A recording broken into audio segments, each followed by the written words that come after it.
Okay, so today we're going to be making some fried yuca or yuca fries. These are something that you get like at certain restaurants and stuff like that. So I'm going to show you how I make my homemade version of it. Really easy, and it is so delicious. This is something that I've been wanting for the longest while, but the closest restaurant that I can get a good one at is pretty far away. So I just had to make it myself. And ever since then, I bought this big bag. This is 5 pounds of cassava or yuca, and I've been making it myself ever since. And I make it all the time because it's so good. This one 5-pound bag was about $10, and it has lasted quite a while because we're gonna, like, for example, this is half of a cassava. This is about a quarter of a cassava because they cut it in half, and then they cut that in half. And I just keep it frozen, and whenever I'm ready, I had actually separated into 2 bags to fit in my freezer, and I would just take it out. And even though some of them are partially still really frozen, there are some of them that are a little bit more defrosted, and those are the ones we're going to use. And I'm just going to put this back in my freezer when I'm done. So you can use just might be too much, but we'll see. You can use like fresh, like dry cassava that you get, the actual root vegetable. You just have to peel that yourself. You're gonna have to take off the insides. There's stringy bits. There are a little bit of stringy bits in here still, and you'll probably see that when I cut into some of these. But for the most part, this is a lot easier for me, so I get it. So I'm going to take my cassava and I'm going to cut them into strips because these are yuca fries. They're like fries in strips. And it's going to be about 3/4 of an inch thick or so. You don't want it too thick, but you don't want it too thin either because it will just fall apart. And I'm going to place these in a little saucepan here. And just about 3/4 to an inch, 3/4 of an inch to an inch thick. That is it. I don't think you should go any further or any bigger unless you plan on cooking it more. So for what I'm showing you, it's about 3/4 to an inch. 3/4 of an inch to an inch.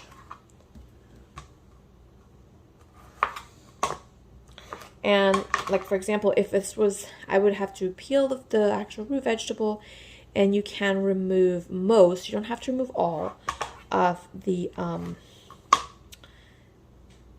insides. So I am going to, this is going to make, so just that what I did is going to make all this amount of fries here.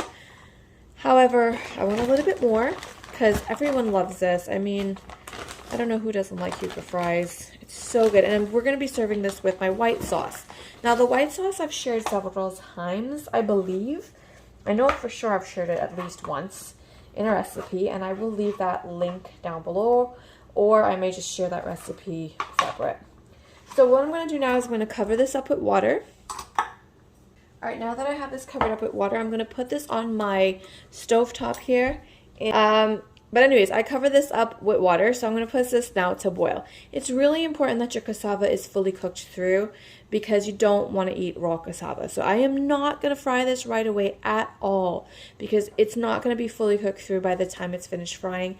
So I'm going to give this about 10 to 15 minutes. That's why it really depends on how big you cut your cassava, and you don't want to be too thin because you don't want it to break down too much. You want it to hold its shape.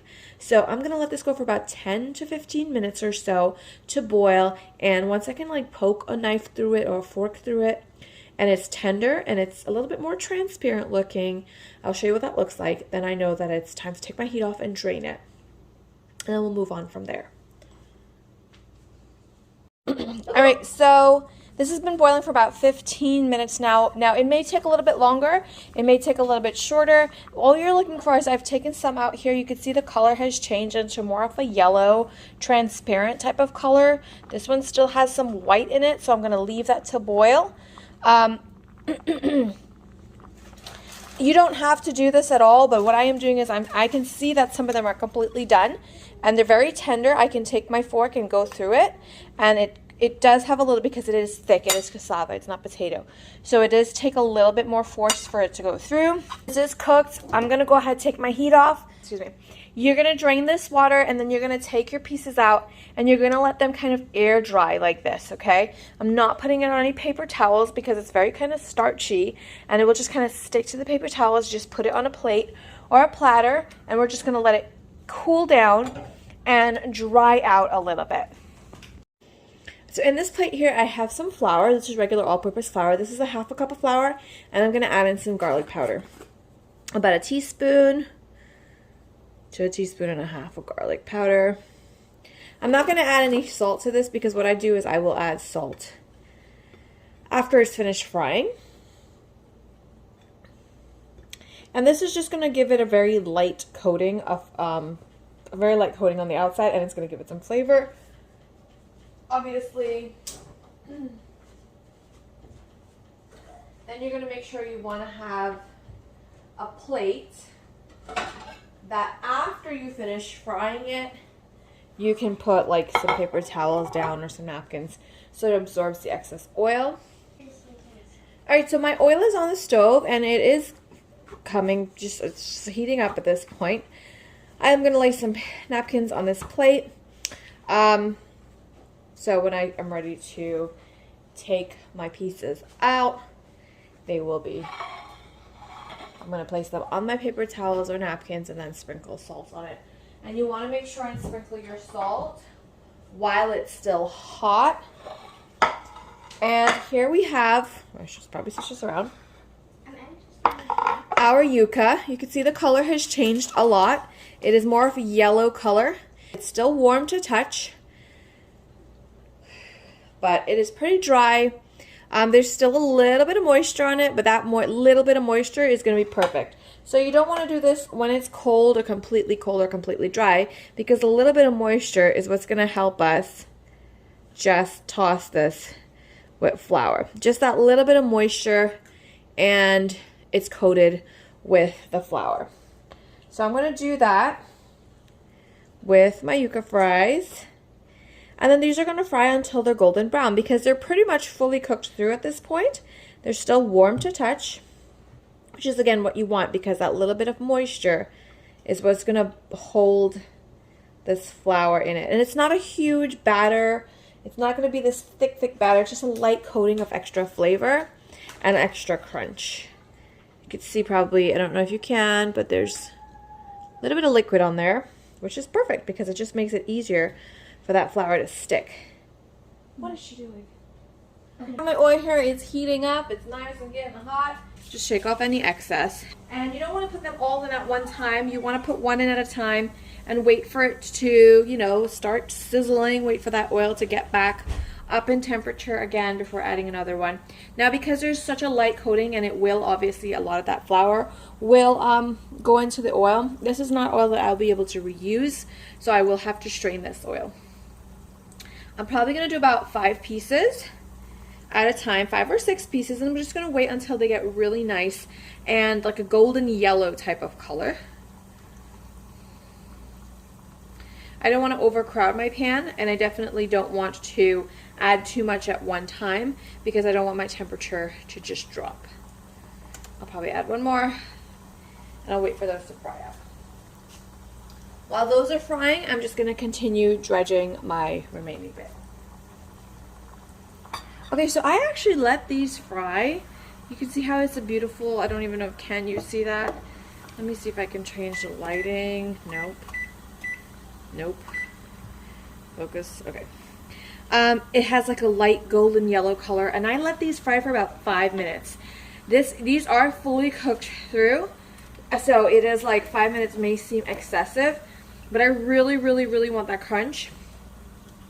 And I feel like the crunch from the outside and the chewiness from the inside is just what gives this such a good just texture thing going on. So I'm just going to continue frying these up. You could probably see how that oil has changed color. So it's definitely not an oil that you want to reuse. So if you already have old oil or like oil that you want to use, just use that up and then you can discard of it. But I'm going to let these fry for about 5 minutes because, again, I want to make sure that they get really nice and crispy.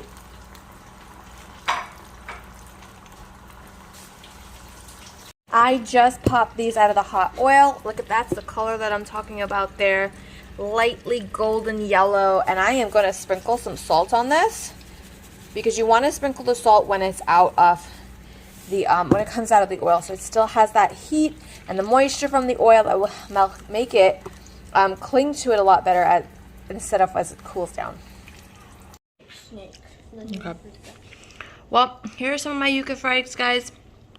I just took a bite into one. It's crispy on the outside, chewy on the inside. This is a cilantro sauce that I make. You just dip that in there, and it's so good. You can, yeah. Oh. The texture on the inside is so good. The outside is crunchy. It's crispy. The inside is chewy. It's flavorful. It's got a light, garlicky flavor to it. The saltiness. And then, of course, you have the sauce. This is a cilantro sauce that I make, and I will leave the link down below for this as well, because this, with this paired, is absolutely perfection. Okay, so I'm having my lunch here. Beans, pulled pork, jalapenos, my sauce, my barbecue sauce over my pork and stuff. I don't know, but I think homemade yuca fries may actually be better than when we get it at the restaurant, because when it's homemade, it's fresh, it's crunchy. I feel like a lot of times when we get it from the restaurant, it's been sitting out for a while, or they made it in the morning, so it's lost a lot of its warmth and crunchiness. It ends up just getting more soggy. So these are so good. They're just amazingly delicious. I'm gonna take a bite so maybe you can hear the crunch. I don't know if you can hear that or not, but it was a fake crunch. it was so good.